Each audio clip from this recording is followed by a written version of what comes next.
Today we're going to be talking about intentional camera movement. One of the things I love about this technique is that it's a doorway to your own creativity. Everyone struggles with the idea that they really are creative. We often learn to hide our creative tendencies. ICM, intentional camera movement, is a chance to open that door once again. It's a chance to let yourself be expressive and creative with very, very little investment in time or gear. You don't need fancy lenses. You don't need to travel to the other side of the world. You probably don't even need to leave your own home, in fact. Join me for a super speedy introduction to having fun with very slow shutters and a whirl of colors.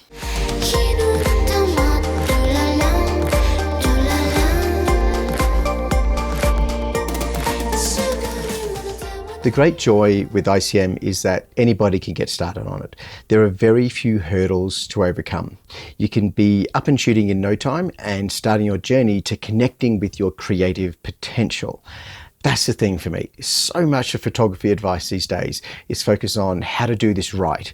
Or they literally offer up clickbait with titles like, "You're doing it all wrong."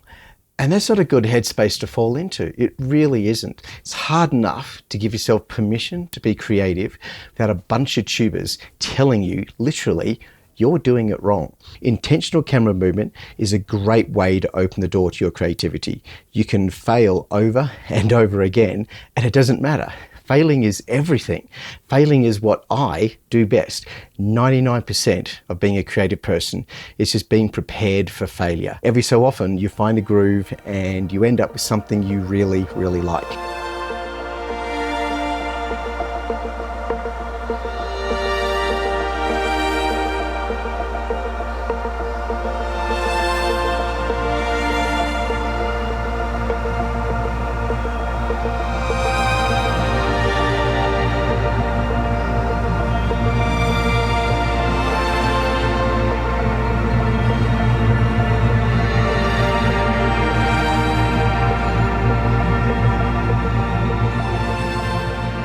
To what extent intentional camera movement will be satisfying to your creative eye is hard to say. Even harder to guess how your audiences may respond to the less structured and less defined horizons that are afforded by intentional camera movement. I'm not suggesting you're going to be exhibited alongside the Mona Lisa by following my simple recipes here. But hopefully this might spark an awareness within yourself that creativity is about removing obstacles. It's not about buying heaps of fancy gear. Creativity is also not about being a genius. It happens by process, and most of the time we apply a technique only to be disappointed, so we try and try again to refine that process. Intentional camera movement is exactly that. Trial and error with the occasional cheerful success. It's the process that matters, and it's a process that you can enjoy complete creative control over. My focus for intentional camera movement is about layering colors and mix them together in ways that generate something far more complex. Just like starting with a paint board. If you mix a few colors together, then lovely things happen. If you mix all the colors together, then you get dark, heavy mess. So I look for simple colors to work with and simply apply gentle camera movement to swirl and mix and blend the hues and shapes. Keep in mind that low contrast is a star of my journey here. I don't want full sun and I don't want high contrast. I want low and soft, because I can always dial up the contrast later if I feel the image needs it. But I start soft when blending colors. I love the way ICM creates smooth tones and often unexpected convergence of elements. My technique is to aim for a hint of structure, but wrapped in a blanket of silky movement. That means slow shutter, ideally between half a second to 2 seconds. I've got a preset on my camera that has all that loaded in, so I can just dial it in and I'm ready to shoot. In the range of half a second to 2 seconds, I'm getting an opportunity to crank my camera body in various ways that impart movement. Sometimes I shoot for one frame at a time, but sometimes I just hold down the shutter and I keep flowing with the camera movement for 5 or 10 frames. I rarely get it right the first time. It's about seeing the results that you've got and seeing if you'd like to tweak them a little differently the next time you move the camera. I usually focus on the hues of a building or moments of unusual texture that can lead to more complex forms when movement is applied. The joy of capturing ICM with a slow shutter is how colours gain complexity and richness. A simple scene with just 2 or 3 strong colours can create thousands of hues when movement is applied. One colour layered over another, and suddenly I end up with such diverse yet nuanced colour palettes that I find myself staring into the shot and just taking in all those subtle variations. It's captivating for me. An ND filter is essential to my ICM process. It allows me to make long exposures on a sunny day. ND64 is pretty much the right mark for me. I shoot in shutter priority and I dial in the speed to suit my mood. 35mm lens is very much the sweet spot for me. 50mm tends to be too narrow and I miss out on some of the complexity and some of the nuance, while 20mm can be too wide and it's hard to rein it all in. It all depends on the scale of your unpolished subject, I guess, but 35mm is a really good place to start. It's important to note also just how much processing your raw files can impact the expression of colour in these particular scenarios. Subtle tweaks to the warmth of tint or the midtones versus white point can really bring out the depth of colours contained within the movement. Keep in mind, I'm starting with a very low contrast environment anyway. Sometimes I find myself pulling on a slider in Capture One and then boom, suddenly all the detail and texture that was hidden within the raw file starts to pop out. I love those moments. It's a little bit of magic. The last couple of months I've been leading some trips in Nepal and Bhutan, and I found myself gathering up hues from different temples. Kind of like baseball cards, but this time they're shades of colour that become the hero of each frame. I especially enjoy the way an ICM capture is both a personal moment with a place, but there's also a healthy dose of yourself in there too. You are present within the photography, absolutely. It's where you and the location and the moment come together in a visually fluid representation.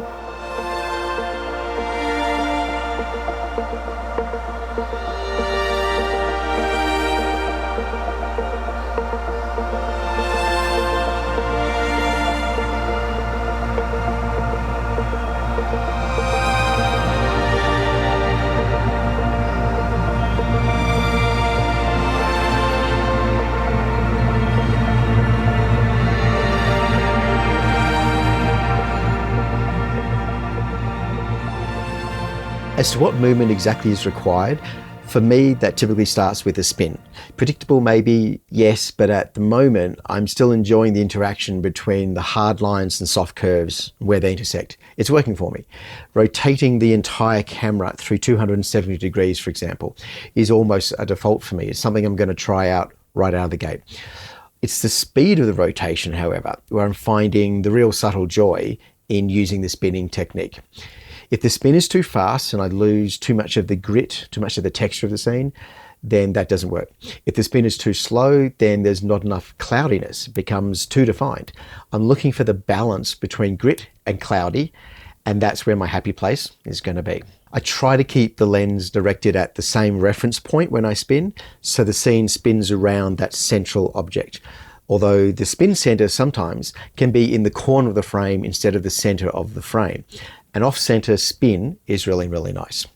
For extra complexity, you can also try pulling back while you spin. And that creates twirls in the final image. Twirls that just wouldn't have existed any other way. You are painting with light at this point. Aside from spinning, you can swish from side to side, or you can paint with lavish circles instead. When I look at the back of the camera to see what I have, the thing that I'm tuning into is the gradients of tone and whether a little of the structure, a little of the detail has been preserved. And also the presence of negative space in the final composition. It's quite powerful having a calm patch of negative space somewhere in a frame that contrasts with the more wild and chaotic movement that you've been putting into your spin or to your circles. It's the balance of these various elements that I'm searching for.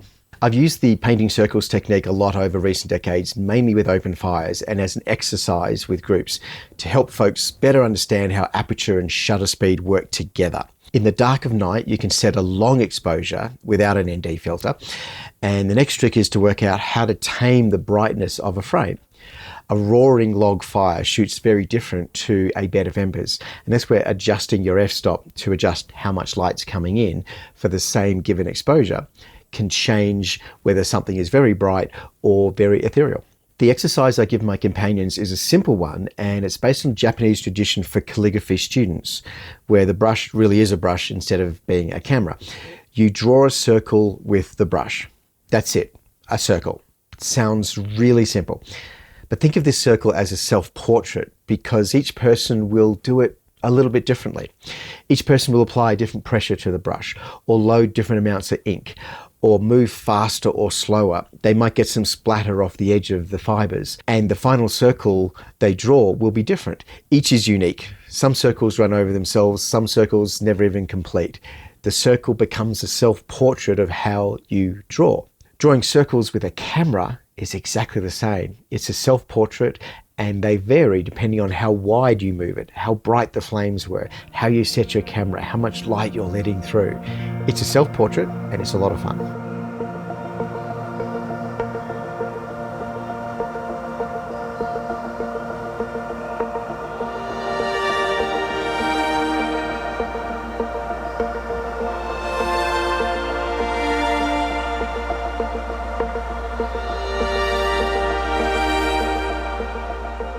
Where the ICM technique gets difficult for me is just how prolific you can be from a very, very simple scene.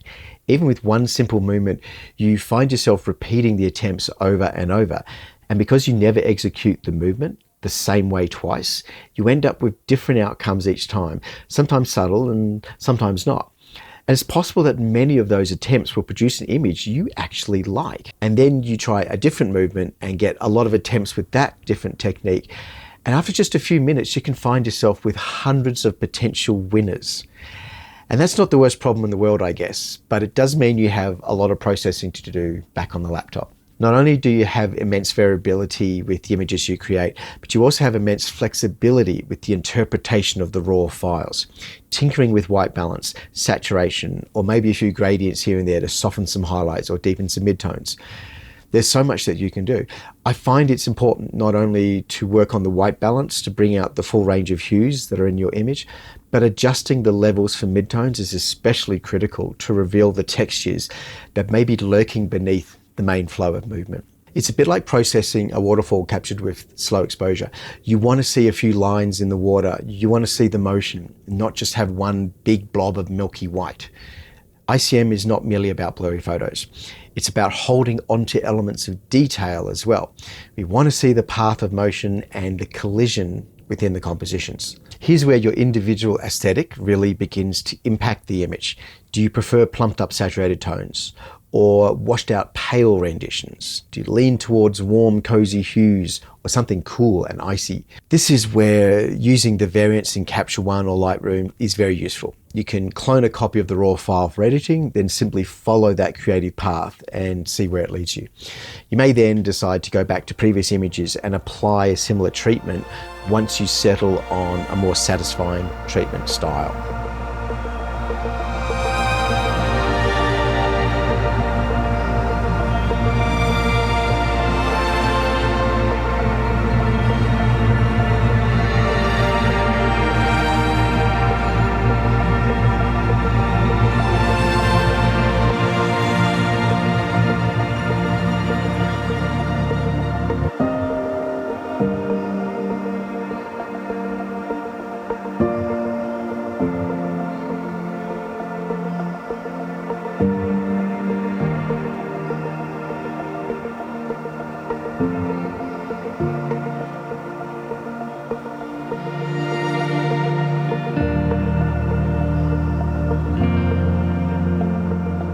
What happens if you start tinkering with those colors too much and end up with an image that no longer connects with the original moment or place? For me, this was a very important consideration. I didn't want to simply generate abstract images in the same way feeding a few lines of text into an AI tool can do. I'm trying to capture something of the place and hold on to that.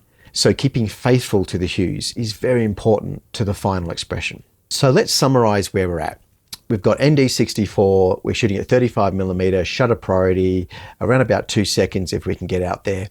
We're tweaking with exposure compensation if needed, so we don't overexpose and blow out some of our detail. We've got low contrast with simple colors. We're looking for a scene with structure, and then we're going to bend it about with movement.